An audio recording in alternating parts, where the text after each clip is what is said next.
네, 레바논 곳곳에서 동시다발로 수천 대의 휴대용 통신 장비가 이틀 연속 폭발한 사건을 계기로 중동 지역의 전운이 짙어지고 있습니다. 심상치 않은 중동 정세, 한국외국어대학교 중동연구소의 백승훈 전임연구원과 함께 짚어보도록 하겠습니다. 어서 오십시오. 네, 안녕하십니까. 반갑습니다. 자, 휴대용 통신 장비라고 하지만 우리가 보통 삐삐라고 부르는 페이저. 네. 무선 호출기하고요. 맞습니다. 그리고 또 휴대용 무전기 두 가지잖아요. 이것이 이제 폭발한 것이 현지 시간 17일과 18일인데 피해 집계는 마무리된 건가요? 지금 뭐 37명이 사망했고 예. 지금 한 3천여 명이 90여 개 병원에 지금 나뉘어서 입원해 있다라고 얘기하고 있는데 지금 300여 명의 그 사상자, 그러니까 부상자들이 좀 위중한 상태라고 합니다. 그러니까 이제 상황에 따라서 예. 그 사상자가 더 늘 수는 있는 상황인 거죠. 자, 그런데 헤즈볼라가 왜 이런 장치들, 요즘 잘 안 쓰는 거잖아요. 네. 삐삐 특히. 왜 이런 장치들을 사용해 왔을까요? 보안 문제 때문에 그렇죠. 왜냐하면 우리가 좀 복귀해 보시면 예. 우리도 범죄자를 추적할 때나 아니면 피의자를 추적할 때나 아니면 행불자를 이제 찾을 때 저희가 처음 하는 것이 이제 수사기관이 처음 하는 것이 예. 기지국에 가서 뭐라 그럴까요? 범죄자나 행불자가 마지막으로 이렇게 수신을 했던, 그러니까 그렇죠. 핸드폰이나 아니면 스마트워치나 그런 그 IT 기구에서 마지막으로 기지국에 이렇게 발신했던 거를 통해서 예. 위치 추정이나 동선을 파악하지 않습니까?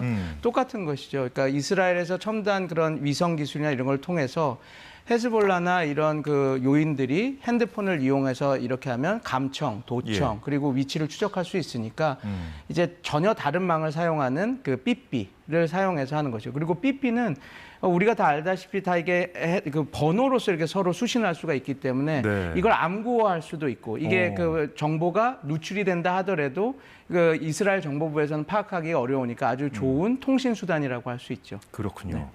자, 그런데 이 헤즈볼라 대원들은 보통 그러면 일반인들처럼 일상생활에 같이 생활하는 겁니까? 일반인들하고? 이렇게 보시면 됩니다. 전투 요원도 있고 일반 그런 요원들도 있죠. 우리가 다양하게 그 사복 경찰도 있고 예. 하는 것처럼요. 그래서 헤즈볼라에서 이미 밝혔죠. 우리가 그 골드 그 페이저, 그러니까 그 삐삐, 그러니까 그 아폴로 예. 골드라고 하는 그 제품을 자기네들이 3,000개를 구매를 해서 전투 요원뿐만 아니라 우리 그 시리아, 그다음에 그 이란 그리고 뭐라 그럴까요? 그 레바논에 퍼져 있는 자기네들 예. 요인들한테 다 나눠줬다 이렇게 밝히고 있습니다. 자, 왜 이 질문을 드렸냐면 네네. 헤즈볼라가 그동안 비밀주의로 악명이 높지 않았습니까? 그렇죠. 자, 그런데 이번에 동시다발로 막 터지다 보니까 네네. 이제 어느 정도 그 헤즈볼라의 조직망이 노출된 거 아니냐 이런 분석이 나오더라고요.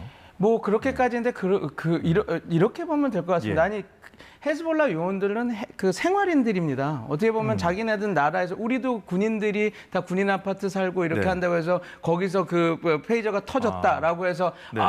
누출이 됐다. 뭐 노출이 되면 군인 아파트 아니면 우리가 다 아는 벙커 아니면 뭐 국방부 어느 부대 이렇게 예. 되겠죠. 그래서 그거는 굳이 그렇게 안 보더라도 모사드 이스라엘 정보부의 모사드 그것이라면 예. 위성이라든지 구글로도 충분히 다 추정할 수 있는 겁니다. 그래서 그렇게 보는 것은 좀 너무 나간 크게 그런 놀랄 만한 건 아니라는 아니라는 말씀이시군요. 얘기라고 보시면 될 것 같습니다. 이게 어떻게 터졌을까요? 그런데 원격 기폭 장치 같은 거라도 좀 심어져 있었던 걸까요? 그렇게 지금 보고 있죠. 왜냐하면 지금 뭐 다 이미 외신에서도 밝혀졌지만 그 대만, 이게 지금 아폴로 골드라고 하는 그 삐삐라고 하는 그 삐삐가 예. 대만 제품입니다. 그리고 지금 그 타이완이요? 워키토키, 네, 예. 타이완, 네, 타이완입니다. 대만, 타이완입니다. 그리고 네. 그다음에 그 워키토키, 그러니까 무전기를 사용했던 거는 아이콤 제품인데 이건 일본 제품입니다. 그래서 이게 다 그 제품인데 이제 밝혀진 바로는 네. 이제 이게 어떻게 보면 복제품이라는 게 밝혀졌거든요. 왜냐하면 그 대만 정부에서는 이미 그 재경부죠 밝혔습니다. 이게 우리 그 골드 아폴로 골드 그 제품을 이 우리 대만 업체에서 레바논에 판 게 없다, 간 게 없다. 그리고 그 헝가리 정부에서도 원래 그게 지금 어떻게 되냐면 헝가리에서 있는 하나의 그 업체가 소위 예. BAC 컨설팅 KFT라고 하는 그 업체가 다 생산하고 판매까지 다 해서 이스라엘 쪽, 그러니까 헤즈볼라 쪽으로 넘겼다고 하는데 헝가리 정부에서도 지금 예. 했는데 우리 쪽에서 나간 물품이 없다라고 나오고 있거든요. 그러니까 오리무중이군요, 한마디로. 근데 이게 이제 그 소위 말해서 페이퍼 컴퍼니 어떻게 서류상으로는 그렇게 나갔다라고 나온 거죠. 그러면 이제 나온 게 지금 추정하는 것은 이스라엘 정보부가 그런 그 세탁을 한 이후에 자 대만과 헝가리 대만 제품을 헝가리에서 위탁 생산을 하는 그 업체를 통해서 헤즈볼라에 넘겼다라고 거기까지 밝힌 거죠. 그러니까 지금 추정해 볼 수가 있는 것이죠. 자, 그래서 좀 이스라엘이 지금 지목되고 있지 않습니까? 좀 오랜 시간 준비해 왔다는 얘기도 나오던데 신빙성이 있는 얘기인가요?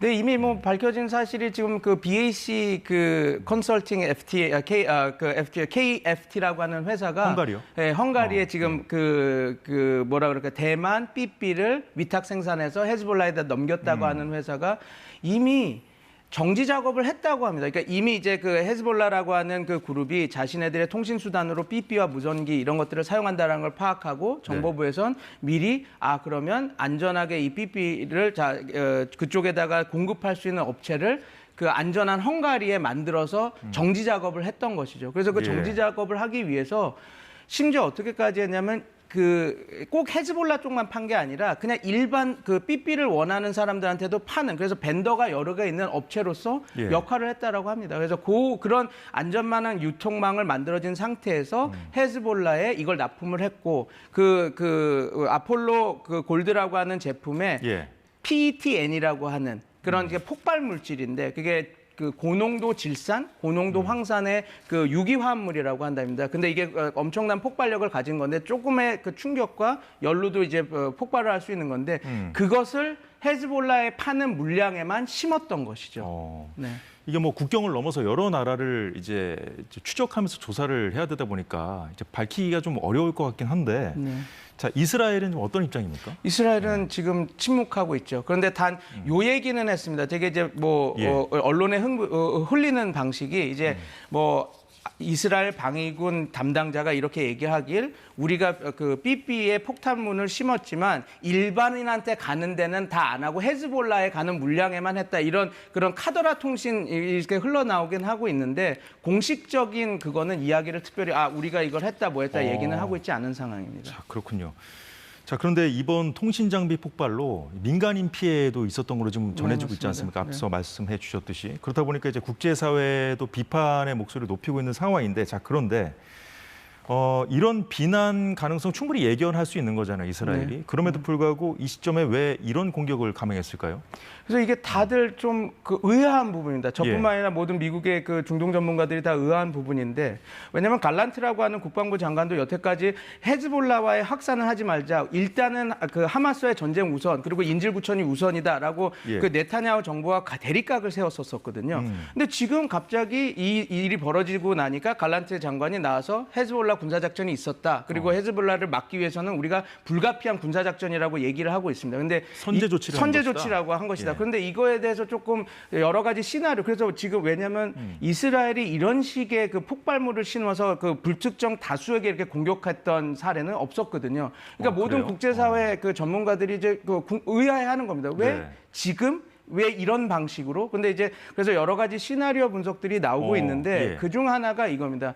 이미 이런 정지 작업을 통해서 그 헤즈볼라에 자기네들이 그러니까 삐삐나 그런 무선 장치에 폭발물이 심어져 있는 것들이 다 풀렸고 이미 그 헤즈볼라가 파악을 했다고 합니다. 이게 이상하다. 우리가 받은 구입처가 조금 뭔가 이스라엘과 연결되어 있는 것 같다. 여기 무슨 뭔가가 있는 것 같다 해서 이걸 회수하는 조치를 지금 취하고 있으니 지금 그러니까 이스라엘은 이 문제에 봉착한 겁니다. 이게 만약에 헤즈볼라가 다 회수하고 이거를 공개적으로 터뜨려서 이스라엘이 이런 범죄 행위까지 하는 집단이다. 그러니까 3개국 다른 국제법을 위반하면서까지 3개국 다른 국가들을 이용해서 우회해서 폭발물을 심어서 이렇게 하는 집단이다라고 이렇게 그러니까 공격을 당할 상황이 벌어지니까 이스라엘 입장에서는 지금 터뜨려서 왜냐하면 지금 터뜨려서 이게 문제가 되면 지금도 국제법에서 국제사회에서 비난을 하고 있지만 이스라엘 입장에서 명분이 생기는 거죠. 어떤 명분? 지금 우리는 하마스와 헤즈볼라와 전쟁을 하고 있는 상황에서 우리는 국가 방위를 위해서 어쩔 수 없는 조치였다라고 이렇게 명분 쌓기를 할 수 있으니까 어쩔 수 없는 지금 선제적 터트린 조치였다. 거다. 왜냐하면 나중에 이게 묵혀서 정말 헤즈볼라가 다 예. 회수하고 이래서 이스라엘이 이런 짓도 한 거다라고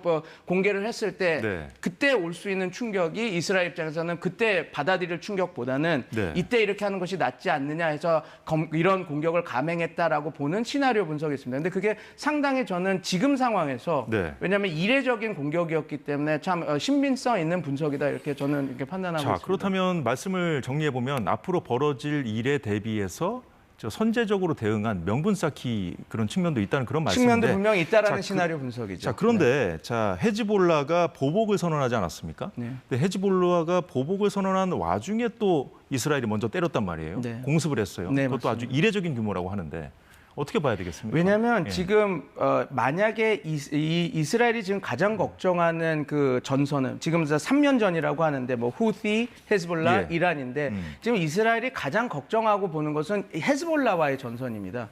왜냐하면 후티는 너무 멀리 떨어져 있고 이란은 전면전을 하기에는 이제 뭐 저번에도 봤지만 예. 그런 그 미사일이나 드론 공격 외에는 특별히 전면전 지상군이 파견해서 전쟁을 하기엔 너무 멀리 떨어져 있거든요.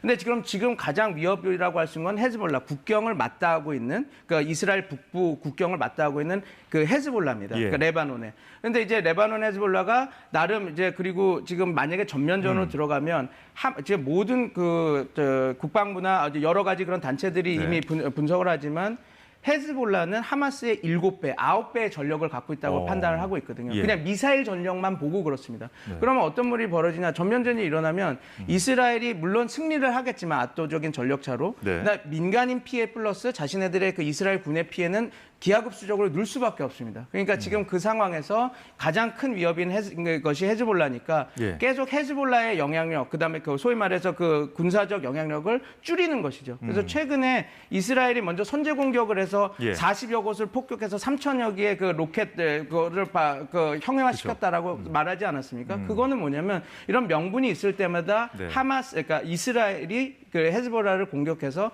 헤즈볼라의 그 군사력, 그다음에 군사 캐퍼빌리티라고 하죠. 그런 그 능력을 상당히 저해시키는 방향으로 이렇게 가고 있는 것이죠.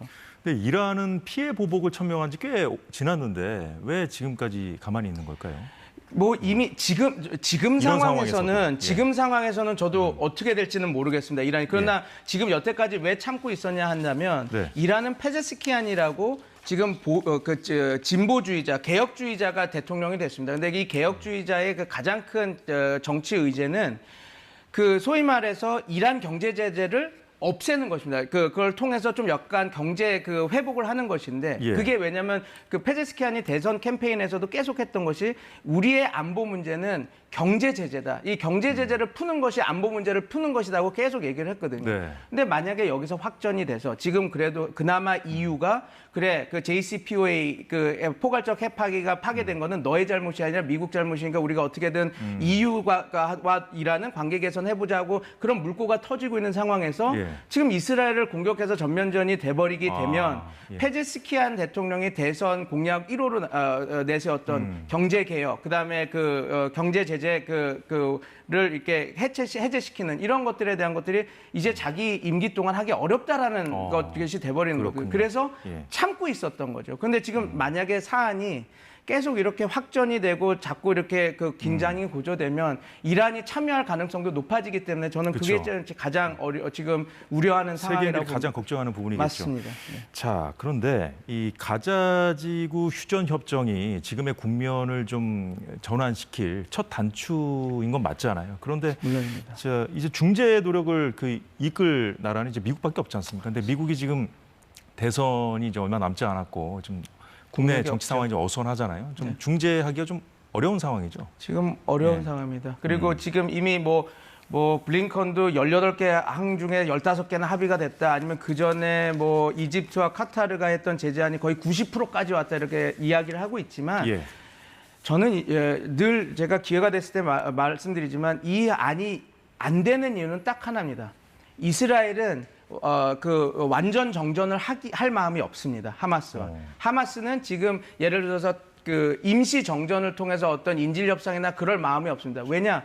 임시 정전을 해서 인질 협상을 해서 이스라엘한테 인질들을 다 돌려주고 나면 그들은 사용할 수 있는 어떠한 그 무기나 어떠한 그 뭐라 그럴까요? 예. 자기 그 협상을 할 수 있는 카드가 없어지는 겁니다. 비인도적이군요. 그렇게 되면 이제 어쩔 수 없이 이스라엘이 소나기에 들어갈 수밖에 없는 것이고, 그러면 이스라엘이 그럼 과연 인질을 다 빼내고 나서 그래 인질이 다 했으니까 평화 협상을 하자 할 것인가, 아니면 그래 이건 이거고 이제 임시종전 끝, 우리는 이제 군사작전 라파 작전 마무리해서 하마스를 축출하겠다라고 이렇게 딱 되면 하마스는 정말 괴멸이 되는 것이거든요. 그러니까 지금 협상할 수 있는 그 어떤 게 보면 둘 다 협상이 이루어지려면 둘 다 그 납득할 만한 카드가 있어야 되는데 지금 그게 계속 평행선으로 부딪히기 때문에 협상이 안 됩니다. 그래서 뭐 협상이 거의 될 거다 안 될 거다 얘기하는 것은 그 핵심 안이 해결되지 않는 이상 더 이상 되기는 협상이 타결되기는 쉽지 않은 상황이다, 이렇게 보시면 될 것 같습니다. 요즘은 전 세계가 정말 그 하나로 연결되어 있는 시대다 보니까 우리 안보에도 영향을 미칠 수 있는 상황이기 때문에 잘